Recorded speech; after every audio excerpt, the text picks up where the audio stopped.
At exactly midnight, she vanished without a trace. No one saw her leave, no one heard her go, but when they found the note on the table, it changed everything.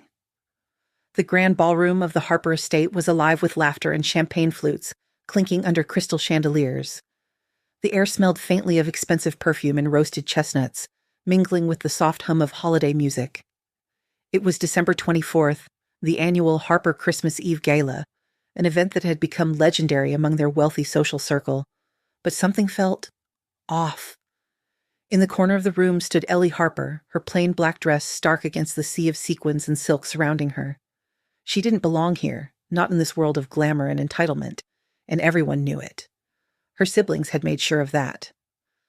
Earlier that evening, Marcus Harper, the eldest sibling and self-proclaimed golden child, had leaned back in his chair during dinner and smirked at her over his wine glass.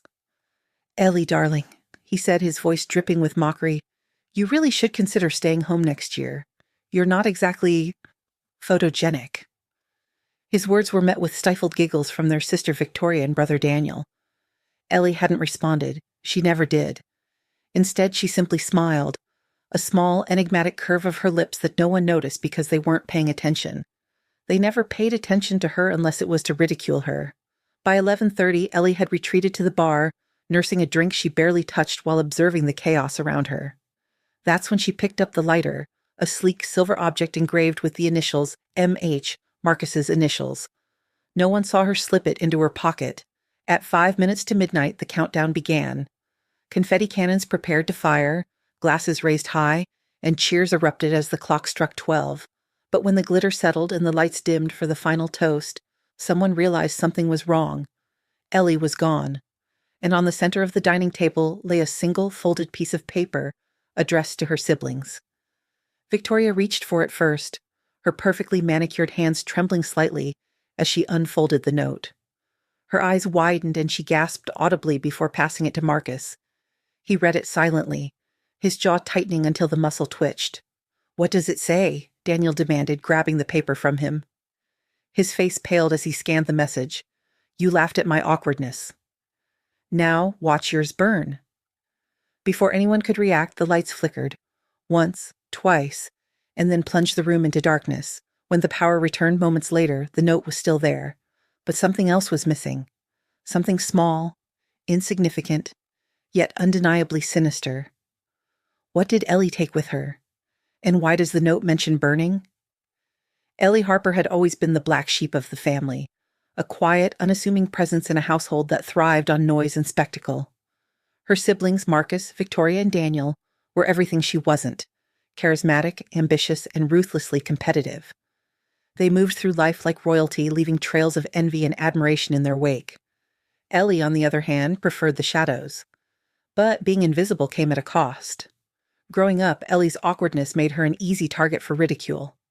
While Marcus excelled in business, Victoria dazzled on social media, and Daniel flaunted his trust fund lifestyle, Ellie struggled to find her place. She wasn't beautiful enough, confident enough, or successful enough to earn their respect, or even their basic kindness. The Christmas Eve gala was supposed to be different. For once, Ellie had hoped to prove them wrong.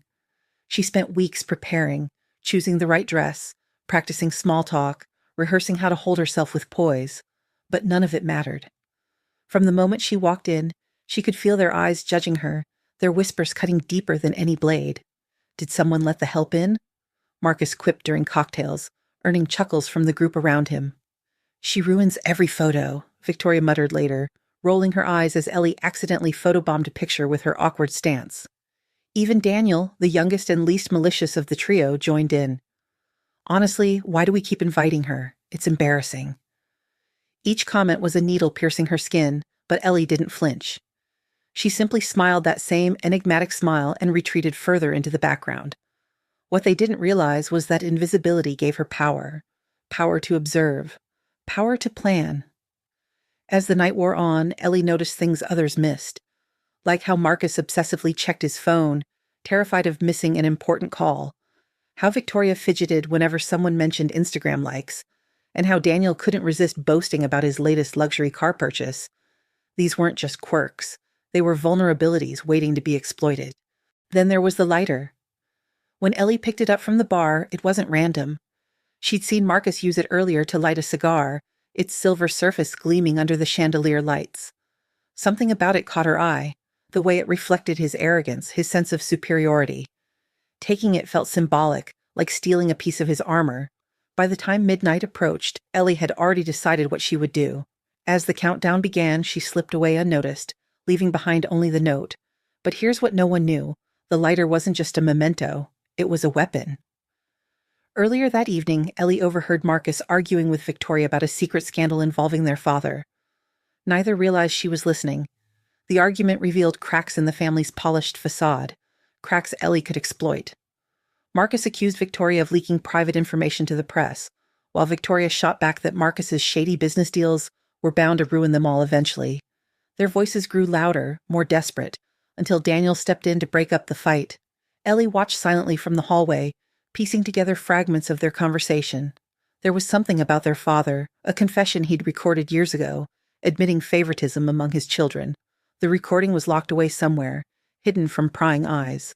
At the time, Ellie dismissed it as another petty sibling squabble, but now, standing alone in the darkened ballroom after everyone else had gone to bed, she realized its potential. That recording could destroy them, if she played her cards right. Her mind raced with possibilities. She imagined the look on Marcus's face when his empire crumbled. She pictured Victoria scrolling through Instagram, only to find her followers vanishing overnight. And Daniel? Poor, naive Daniel, who thought money could buy happiness. Ellie clenched the lighter in her fist, feeling its cool metal against her palm. This was more than revenge. It was justice. She left the mansion that night without looking back, disappearing into the cold December air. By morning, rumors would spread about her sudden departure. Some would say she ran away out of shame. Others might suspect foul play, but the truth was far simpler and far darker. Ellie Harper wasn't running. She was planning.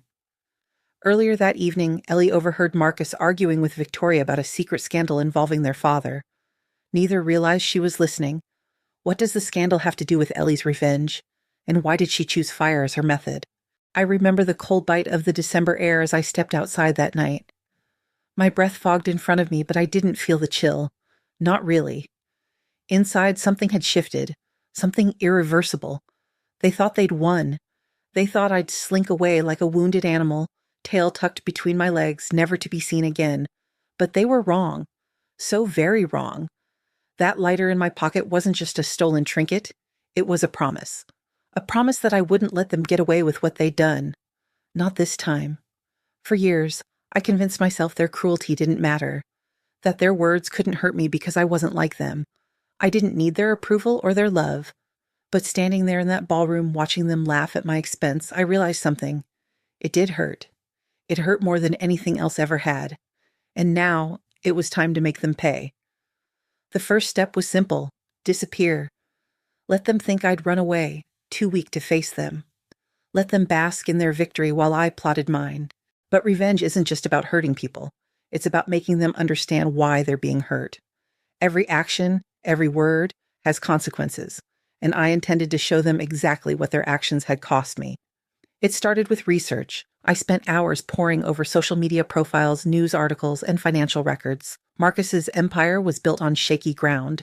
He relied heavily on public perception to keep his business afloat. Victoria lived for validation, obsessively checking her follower count and engagement metrics. Daniel flaunted his wealth but secretly feared losing it all. Each of them had weaknesses. Weaknesses I could exploit. My first move came weeks later, disguised as an innocent email sent to Marcus's closest business partner. Attached was a document detailing questionable transactions within Marcus's company, transactions I'd uncovered during my research. Within days, whispers began spreading among investors.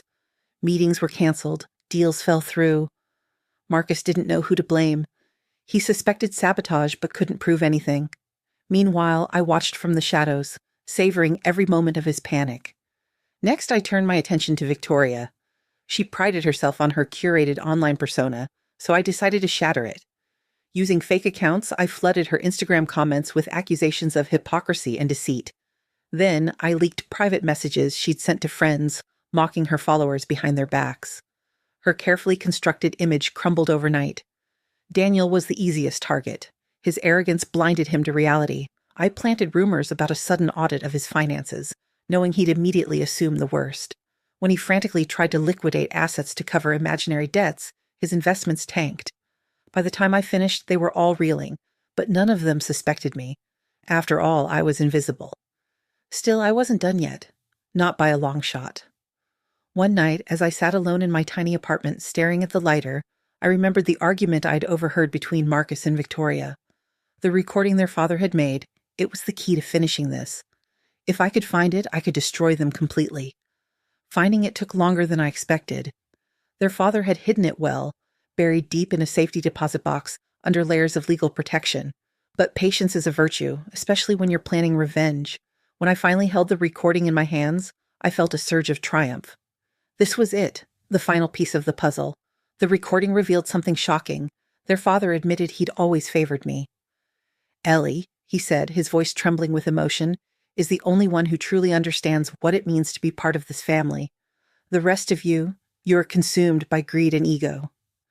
Hearing those words ignited something inside me. For years, I believed I was worthless because of what they told me, but now I knew the truth, and I would use it to tear them apart. I uploaded the recording to a secure server, encrypting it so only I could access it. Then I began crafting my next move, a plan so intricate, so devastating, that it would leave them questioning everything they thought they knew. Revenge isn't just about pain. It's about control. And for the first time in my life, I had all the power. What will I do with the recording? And how far am I willing to go to ensure they never forget me? Revenge is an art. And like any masterpiece, it requires precision, patience, and a touch of elegance. By the time I held that recording in my hands, I knew exactly how to use it. But first, I needed to set the stage. I started small, planting seeds of doubt in their minds. A text message here, an anonymous email there, each one designed to make them question each other's loyalty. To Marcus, I sent a fake tip from a whistleblower claiming Victoria had leaked confidential documents about his company to a rival firm. To Victoria, I forwarded screenshots of fabricated conversations between Marcus and her closest friends, accusing her of being too desperate for attention. And to Daniel, I hinted that both Marcus and Victoria were conspiring to cut him out of the family inheritance. It worked beautifully. Within days, they stopped speaking to each other. Phone calls went unanswered, texts were ignored, even their social media posts became passive-aggressive jabs aimed at one another, but breaking their trust was only the beginning. Next, I turned my focus to their public lives, their reputations, their careers, their relationships. These were the things they valued most, and I intended to destroy them piece by piece. For Marcus, I created a series of blog posts under pseudonyms, exposing his unethical business practices. Anonymous sources began contacting journalists, feeding them stories about his shady dealings. One by one, his partners abandoned him, and his empire began to crumble. Victoria was next. Her obsession with social media made her vulnerable. I hacked into her accounts, not to steal information, but to manipulate her content. Photos were edited to show embarrassing moments. Captions were altered to include insults directed at her followers. Hashtags were changed to promote hate campaigns against her. At first, she tried to fight back, deleting posts and issuing apologies. But the damage was done. Brands dropped her endorsements, influencers blocked her. Her follower count plummeted overnight. Daniel was the easiest to break. His fear of losing money made him reckless.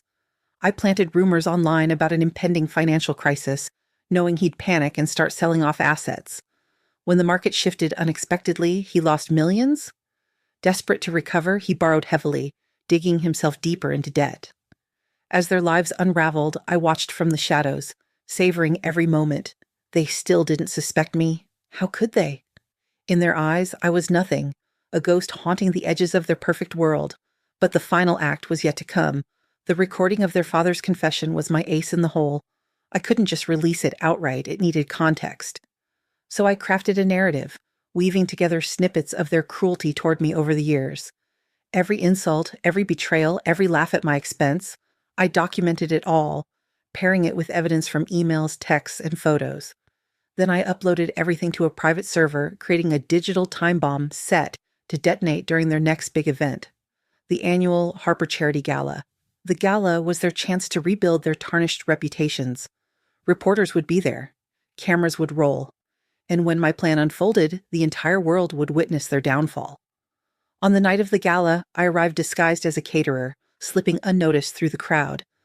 As dessert plates were cleared, I lit a single candle on the centerpiece using Marcus's lighter, the same one I'd taken months ago, then another, and another. Soon the room smelled faintly of smoke, but not enough to alarm anyone. Yet. By the time the fire alarms blared, chaos erupted. Guests screamed and scrambled toward the exits.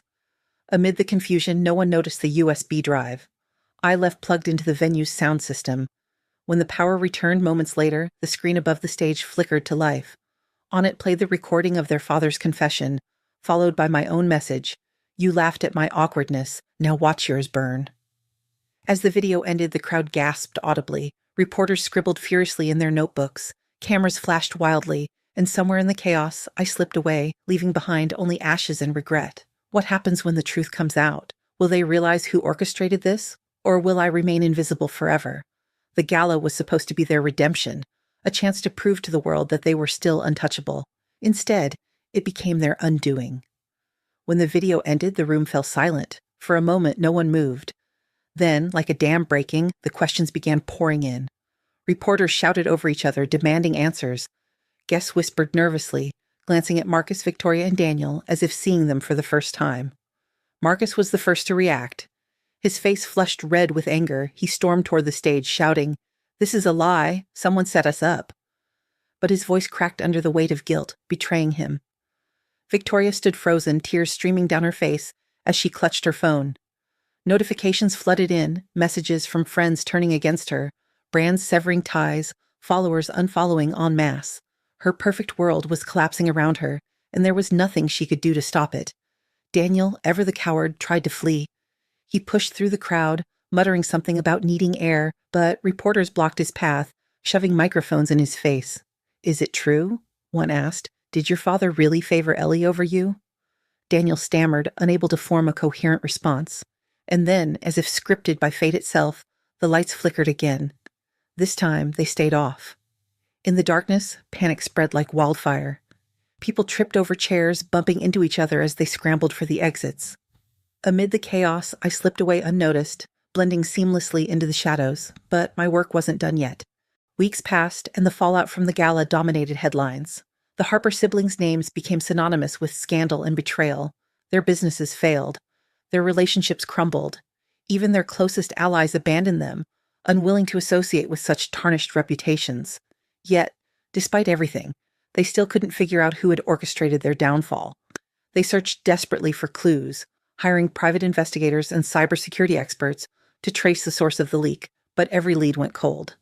Every suspect turned out innocent. Until one day Marcus received a package. Inside was a single USB drive. Curious and perhaps desperate, he plugged it into his laptop. A video file appeared on the screen. Hesitating only briefly, he clicked play. The camera focused on Ellie sitting calmly in a dimly lit room. In her hand, she held the silver lighter, the same one she'd taken from the bar months ago. "You wanted me gone," she said, her voice steady and cold. "Now you'll never forget me." Before Marcus could process what he was hearing, the screen cut to another clip.